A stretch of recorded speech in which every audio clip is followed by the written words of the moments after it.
Sears Silvertone 1484 Twin 12. This model was introduced in 1963 and retired in 1967. I believe this particular amp is from 1964. Now the Twin 12 features two 6L6s, three 12AX7 tubes, and that goes through two 12-inch Jensen speakers, which you can't see because the back is on. Get a little closer here. You can see inside.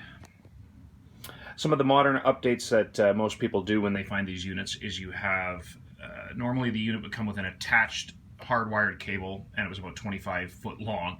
So a lot of people have just done this and made it so you can just do it a little easier. Another one is obviously the grounding. They didn't have a grounded plug, so now that's been taken care of, so it's a little safer. Taking a look in the inside, you can take a look. That is the spring reverb unit. Now, a lot of the spring reverbs on these units are so finicky that they don't seem to work for a lot of people, and they're a little difficult to figure out. However, if anybody's interested in watching this and wants to fix theirs, get in contact with me and I know exactly the person who will fix it up for you. Now this amp was manufactured by the fine folks at Danelectro. It's very similar to the Danelectro DM25, except that amp is a single 12-inch and features EL84 tubes, so it has a little more British feel. But otherwise, the control panel and its reverb and tremolo seem to be identical. Go in and take a look at that a little closer. Sears Silvertone. So you have channel 1, which is controlled by these three knobs. Channel 2, with its two inputs as well, controlled by these three. Then you would have a foot switch, which I do not have. On and off. Here's your reverb. So it's depth, and you got a complete on and off. Nice and fun. The standby. One interesting thing with the standby here is it does not shut anything off. It's still there. You can hear it a little bit as it goes in, and as I am not the electronics whiz, I don't totally understand why anybody would do that. But it basically shuts off a certain amount of the power going through different of the tubes. So it's still a little on, but not there. There's that standby.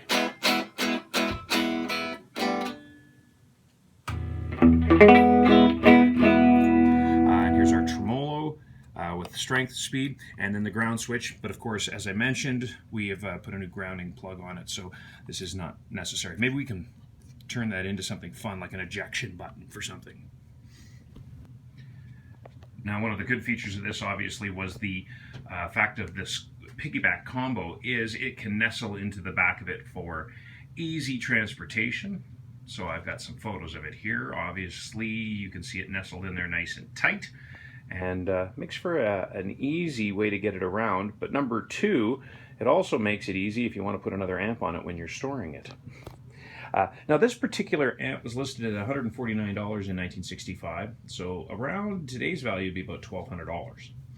Now this particular unit also has an interesting story. This amp came from the Lucky Spot bar in Bakersfield, California, and this came via the daughter of the owner.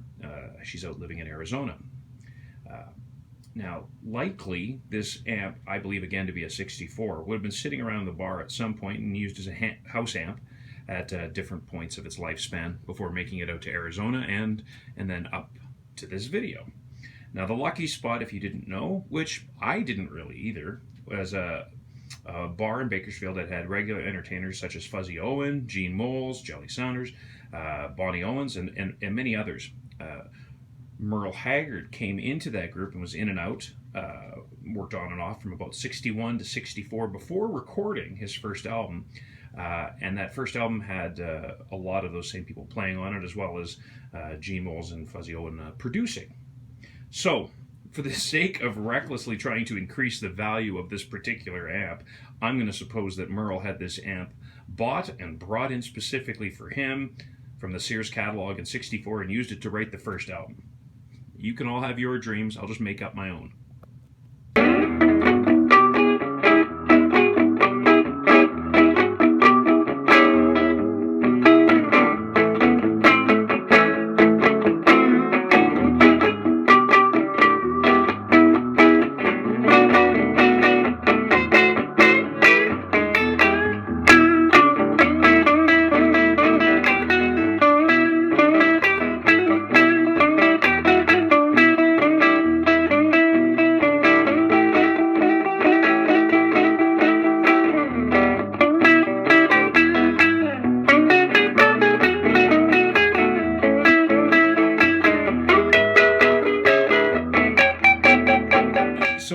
1446, made by the Harmony Guitar Company, which means that this guitar is strikingly similar / identical to the Harmony Rocket. The 1446 was introduced in 1961 and retired in 1967. These guitars were close to the top of the line in the Sears 1965 catalog with a price of $159. In today's money, that would be closer to about $1,300. Of course, you could get a $30 deal if you bought the guitar and the amp, the 1484, at the same time. Most of the Sears guitars were between $40 and $90, so the 1446 was like a Cadillac. Fender Strats at the time were about $300, which would be $2,500 in 2020 adjusted inflation money.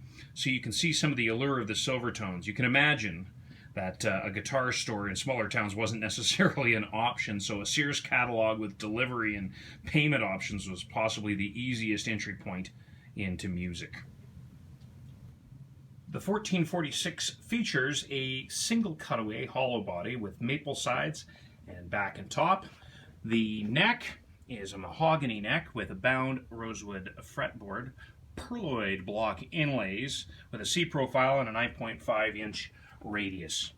The fretboard feels flat for most of today's players, so it takes a little bit of adjustment from newer guitars if you're going to play it. The guitar weighs about 6 pounds 8 ounces, so it's not too heavy. Normal Strats are about 7 to 8 pounds. Brazilian rosewood bridge to go with that bound fretboard. So obviously, if you're trying to take it across the border, you should probably get some things checked out before you do, just to keep yourself safe. Now the good stuff. What sets this guitar apart for today's players, beyond the 1446's drop-dead sexy looks, are a combination of the parts, the tremolo, and the pickups. Now, the 1446 shipped with a factory-installed Bigsby tremolo unit. Now, at the time, you could purchase the units individually, and then you'd have to install it yourself, or you could get it from the Bigsby company, as he was still doing things up until about '64 when Gibson bought Bigsby out. And Gibson guitars of the day also had Bigsbys on them, but obviously, if you were purchasing like a Gibson at the time, it would be a completely different price point model, much more expensive. So getting the actual same hardware was definitely worth it. Now, a similar guitar in the Gibson name, probably about like an ES335 from this era with this kind of hardware would be worth about 20 grand. The other piece of hardware that makes this guitar so good by people's today's standards are these pickups, the combination of these. They were designed by Seth Lover, and they were manufactured in the Gibson plant. So for all intrinsic purposes, these are Gibson split coil mini humbuckers. Now, there are suggestions that the way that these have been placed, the pole placements, was to avoid some of the different patent problems that they might come up with. The 1446 is commonly referred to as the Chris Isaac model, most likely because of some promotional pictures featuring Chris Isaac holding the guitar, and the name of his band being Silvertone. Other artists like Elvis Costello and Hubert Sumlin have been seen playing the 1446, and Chad Allen's original band was called the Silvertones, before later becoming the Guess Who. Now, having two of them has been interesting because I've been allowed to take a look at some of the differences. Some of them are going to be probably just age-related differences with some of the discoloration over time. But one of the main differences that I find with these two is my original, the first one I got, has a painted on logo, where my backup has a raised metal logo. You can also notice the tuning pegs are slightly different as well. Again, onto my first guitar, you'll notice that the tuning pegs on this one are the three aside, and they have kind of that plastic white or kind of that blonde color. And the other one had them individual and did not have a covering in there, just kind of the stainless steel at that point. Here's a look at the back of the two. Ooh.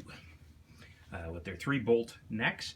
I think that some of the things that we've seen with the changes in little details, again, such as the tuning pegs, or even, you can go so far as right here on the you'll notice that's a different washer than you get on this one.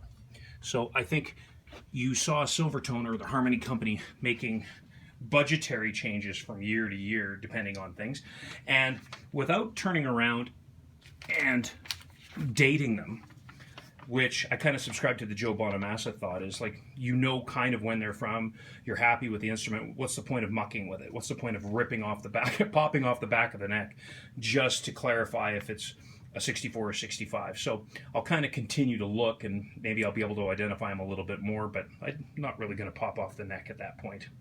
So, and one of the weird differences between the two is you have on the pickup selector. This now one is black, and it does have some inlay into it, but the other one has the white. Meanwhile, they both still have the same white or cream-colored knobs, and everything else virtually is identical from that standpoint.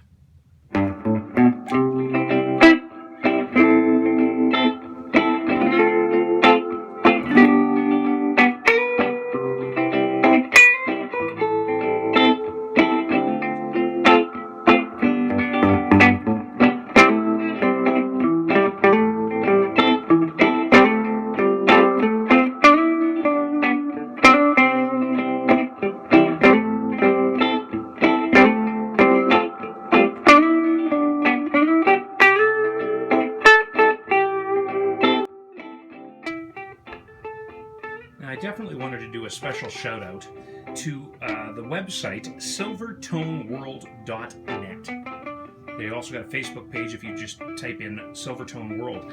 They have tons of great things on Silvertones and have been a really cool resource in learning more about the cool stuff that I have. And thank you for joining me as I've been talking about some Silvertone equipment. I really do love these guitars, and I get a chance to play them all the time. Hopefully find a way, message me, and maybe we can chit-chat about them a little more. I can put you in touch with the guy to fix your reverb.